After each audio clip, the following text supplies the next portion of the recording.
ಕಲ್ಪತರು ನಾಡ್ನಲ್ಲಿ ಜಿದ್ದಿನ ಸ್ಪರ್ಧೆ ಏರ್ಪಟ್ಟಿದೆ. ಕೊರಟಗೆರೆ ಕ್ಷೇತ್ರದಲ್ಲಿ ಪರಮೇಶ್ವರ್ಗೆ ಯಾರ್ಯಾರು ಟಾಂಗ್ ಕೊಡ್ತಾರೆ? ಬಿಜೆಪಿ ವಿರೋಧಿ ಅಲೆ ವರ್ಕೌಟ್ ಆಗುತ್ತಾ? ಕಳೆದ ಬಾರಿ ಏನಾಗಿತ್ತು ಅನ್ನೋದರ ಜೊತೆಗೆ ಈ ಬಾರಿ ಕ್ಷೇತ್ರದಲ್ಲಿ ಜಾತಿ ಲೆಕ್ಕಾಚಾರ ಹೇಗಿದೆ ಬನ್ನಿ ನೋಡೋಣ.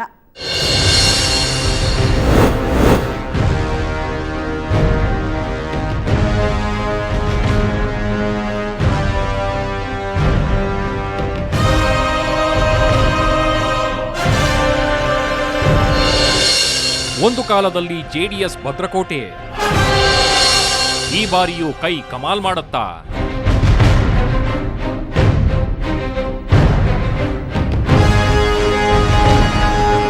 ಹಳೆ ಮೈಸೂರು ಭಾಗದಲ್ಲಿ ಜೆಡಿಎಸ್ ಪ್ರಾಬಲ್ಯವಿರುವ ಜಿಲ್ಲೆಗಳ ಪೈಕಿ ತುಮಕೂರು ಪ್ರಮುಖ ಜಿಲ್ಲೆಯಲ್ಲೊಂದು. ಪ್ರತಿ ಬಾರಿ ಚುನಾವಣೆಯಲ್ಲೂ ಆಡಳಿತ ವಿರೋಧಿ ಅಲೆಗೆ ಜನ ಮನ್ನಣೆ ನೀಡುತ್ತಾ ಬಂದಿದ್ದು, ಈ ಬಾರಿ ಕೆಜೆಪಿ ಉದಯವಾಗಿರೋದ್ರಿಂದ ಜಿಲ್ಲೆಯ ಚುನಾವಣಾ ಚಿತ್ರಣ ಸಾಕಷ್ಟು ಕುತೂಹಲ ಮೂಡಿಸಿದೆ. 2004ರವರೆಗೆ ಸಾಮಾನ್ಯ ಕ್ಷೇತ್ರವಾಗಿದ್ದ ಕೊರಟಗೆರೆ ಕ್ಷೇತ್ರ ಪುನರ್ವಿಂಗಡಣೆಯ ನಂತರ ಮೀಸಲು ಕ್ಷೇತ್ರವಾಗಿ ಪರಿವರ್ತನೆಯಾಯಿತು. ಮೊದಲು ಮಧುಗಿರಿ ತಾಲೂಕನ್ನ ಪ್ರತಿನಿಧಿಸುತ್ತಿದ್ದ ಪರಮೇಶ್ವರ್ ಆ ಕ್ಷೇತ್ರದ ಮೀಸಲಾತಿ ತೆರವಾಗಿ ಸಾಮಾನ್ಯವಾದ ನಂತರ ಮೀಸಲು ಕ್ಷೇತ್ರವಾದ ಕೊರಟಗೆರೆ ತಾಲೂಕನ್ನ ಆಯ್ಕೆ ಮಾಡಿಕೊಂಡ್ರು. ಅಷ್ಟೇ ಅಲ್ಲ, ಮೊದಲ ಬಾರಿಗೆ ಕ್ಷೇತ್ರದಿಂದ ಸ್ಪರ್ಧಿಸಿ ಭರ್ಜರಿ ಜಯವನ್ನೇ ಗಳಿಸಿದ್ರು.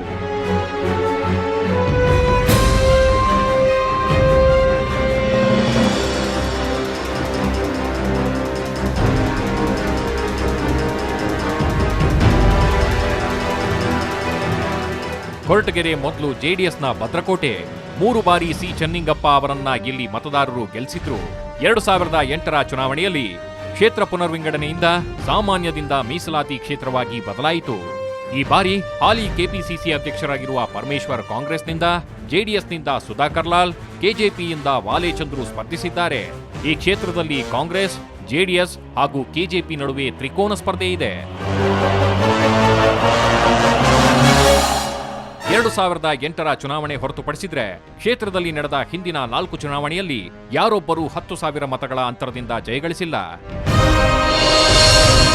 ಕಳೆದ ಬಾರಿಯ ಚುನಾವಣೆಯಲ್ಲಿ ಜಿ ಪರಮೇಶ್ವರ್ 49,276 ಮತಗಳನ್ನ ಪಡೆದಿದ್ರು. ಜೆಡಿಎಸ್ನ ವಾಲೇಚಂದ್ರು 37,719 ಮತಗಳನ್ನ ಗಿಟ್ಟಿಸಿಕೊಂಡಿದ್ರು. ಈ ಮೂಲಕ ಬರೋಬ್ಬರಿ 11,557 ಮತಗಳ ಅಂತರದಿಂದ ಕಾಂಗ್ರೆಸ್ ಇಲ್ಲಿ ವಿಜಯಿಯಾಗಿತ್ತು.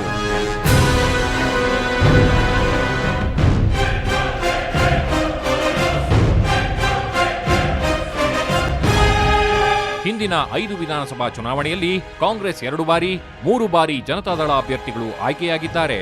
ಈ ಕ್ಷೇತ್ರದಲ್ಲಿ ಮೊದಲಿನಿಂದಲೂ ಜೆಡಿಎಸ್ ಕಾಂಗ್ರೆಸ್ ನಡುವೆ ಪೈಪೋಟಿ ಕಂಡುಬಂದಿದೆ. ವಾಲೇಚಂದ್ರು ಕಳೆದ ಬಾರಿ ಚುನಾವಣೆಯಲ್ಲಿ ಜೆಡಿಎಸ್ನಿಂದ ಕಣಕ್ಕಿಳಿದಿದ್ರು. ಆ ಮೂಲಕ ಪರಮೇಶ್ವರ್ಗೆ ಮತದಾನದ ದಿನದವರೆಗೂ ಟಾಂಗ್ ನೀಡಿದ್ರು. ಆದ್ರೆ ಜೆಡಿಎಸ್ನಿಂದ ಸೋಲು ಕಂಡ ಕೆಲವೇ ದಿನಗಳಲ್ಲಿ ಜೆಡಿಎಸ್ಗೆ ಗುಡ್ ಬೈ ಹೇಳಿದ್ರು. ಈಗ ಕೆಜೆಪಿಯಿಂದ ಸ್ಪರ್ಧೆ ಬಯಸಿದ್ದಾರೆ. ಹಾಗಾಗಿ ಕ್ಷೇತ್ರದ ಕದನ ರಂಗೇರತೊಡಗಿದೆ. ಕೊರಟಗೆರೆ ವಿಧಾನಸಭಾ ಕ್ಷೇತ್ರದ ಚುನಾವಣೆ ಕರ್ನಾಟಕ ರಾಜ್ಯದಲ್ಲಿ ಪ್ರತಿಷ್ಠಿತ ಚುನಾವಣೆಯಾಗಿದೆ. ಈ ಕೊರಟಗೆರೆ ಕ್ಷೇತ್ರದಲ್ಲಿ ಕರ್ನಾಟಕ ರಾಜ್ಯದ ಪ್ರದೇಶ ಕಾಂಗ್ರೆಸ್ ಸಮಿತಿ ಅಧ್ಯಕ್ಷ ಆಗಿರತಕ್ಕಂಥ ಡಾಕ್ಟರ್ ಜಿ ಪರಮೇಶ್ವರ್ ಅವರು ಈ ಕ್ಷೇತ್ರದಿಂದ ಪ್ರತಿನಿಧಿಸ್ತವ್ರೆ. ಇವತ್ತು ಈ ಕ್ಷೇತ್ರದ ಅಭಿವೃದ್ಧಿಗಾಗಿ ಡಾಕ್ಟರ್ ಜಿ ಪರಮೇಶ್ವರ್ಗೆ ಮತ ಹಾಕ್ತಕ್ಕಂಥ ಸಂದರ್ಭ ಜಾಸ್ತಿ ಇದೆ. ಕಾರಣ ಏನಂತ ಹೇಳಿದ್ರೆ, ಸರ್, ಕೊರಟಗೆರೆ ಕ್ಷೇತ್ರದಲ್ಲಿ ಈಗಾಗಲೇ ಕೊರಟಗೆರೆ ಪಟ್ಟಣಕ್ಕೆ ಹೊಂದ್ಕೊಂಡಂತೆ ಮುಖ್ಯ ರಸ್ತೆಯ ಅಭಿವೃದ್ಧಿ ಕಾರ್ಯಕ್ರಮ ಸುಮಾರು 4.25 ಕೋಟಿಗೂ ಹೆಚ್ಚು ರಸ್ತೆ ಅಭಿವೃದ್ಧಿನ ಕೊರಟಗೆರೆ ಟೌನಲ್ಲಿ ಮಾಡಿದ್ದಾರೆ. ಹಾಗೂ ಕೊರಟಗೆರೆ ಪಟ್ಟಣ ಪಂಚಾಯಿತಿ ತುಮಕೂರು ಜಿಲ್ಲೆಯಲ್ಲೇ ಸಹ ಒಂದು ಉತ್ತಮವಾದಂಥ ಪುರುಷ ಮತದಾರರು 90,388, ಮಹಿಳಾ ಮತದಾರರು 85,898, ಒಟ್ಟು ಮತದಾರರ ಸಂಖ್ಯೆ 1,76,286. ಇನ್ನು ಕ್ಷೇತ್ರದಲ್ಲಿ ಜಾತಿವಾರು ಲೆಕ್ಕಾಚಾರ ನೋಡೋದಾದ್ರೆ ದಲಿತರು 50,000 ರಿಂದ 60,000 ಮತದಾರರಿದ್ದಾರೆ. ಒಕ್ಕಲಿಗರು 30,000 ರಿಂದ 35,000, ಲಿಂಗಾಯತರು 25,000 ರಿಂದ 30,000, ಕುರುಬರು 12,000 ರಿಂದ 14,000, ನಾಯಕ ಸಮುದಾಯದವರು 12,000 ರಿಂದ 14,000 ಮತದಾರರಿದ್ದಾರೆ. ಇನ್ನು ಮುಸ್ಲಿಮರು 8 ರಿಂದ 10 ಸಾವಿರ ಮತದಾರರು ಈ ಕ್ಷೇತ್ರದಲ್ಲಿದ್ದಾರೆ. ನಮ್ಮ ಕ್ಷೇತ್ರದಾಗೆ 2004ನೇ ಇಸ್ವಿ ಒಳಗೆ ಡಾಕ್ಟರ್ ಜಿ ಪರಮೇಶ್ವರ್ ಅವರು ಎಲೆಕ್ಟೆಡ್ ಆದಾಗ ನಾವು ಸಾಹೇಬರು ಇದೇ ಸರಿನೇ CM ಆಗ್ತಾರೆ ಅಂತ ನಾವು ಆಸೆ ಇಟ್ಕೊಂಡು ಇದ್ವಿ. ನಮ್ಮ ಕುಲಿಕ್ಸ್ ಏನಿದ್ರು ಅವರು CM ಆಗಲ್ಲ ನಿಮ್ಮ ಸಾಹೇಬರು ಅಂತ ಎದುರು ಪಾರ್ಟಿಯರ್ ಅಂದರು. ಅವ್ರು CM ಆಗೋವರೆಗೂ ಸತ್ಯ ನಂಗೆ ಗಡ್ಡ ಮೀಸೆ ಬಳಸಲ್ಲ ಅಂತ ಅವತ್ತು ಬಿಟ್ಟಿರೋದು 2004ನೇ ಇಸ್ವಿ ಒಳಗೆ. ಇಲ್ಲಿವರೆಗೂ ನಂಗೆ ಗಡ್ಡ ಮೀಸೆ ಬಳಸಿಲ್ಲ.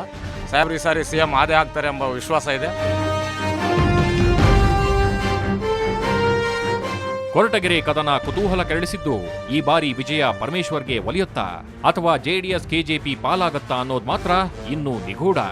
ಆದ್ರೆ ಕಳೆದ ಬಾರಿ ಭಾರೀ ಅಂತರದಿಂದ ಗೆಲುವು ಸಾಧಿಸಿದ್ದ ಡಾಕ್ಟರ್ ಜಿ ಪರಮೇಶ್ವರ್ಗೆ ಈ ಬಾರಿ ಕ್ಷೇತ್ರದಲ್ಲಿ ಗೆಲುವು ಅಷ್ಟು ಸುಲಭವಾಗಿ ದಕ್ಕೋದಿಲ್ಲ.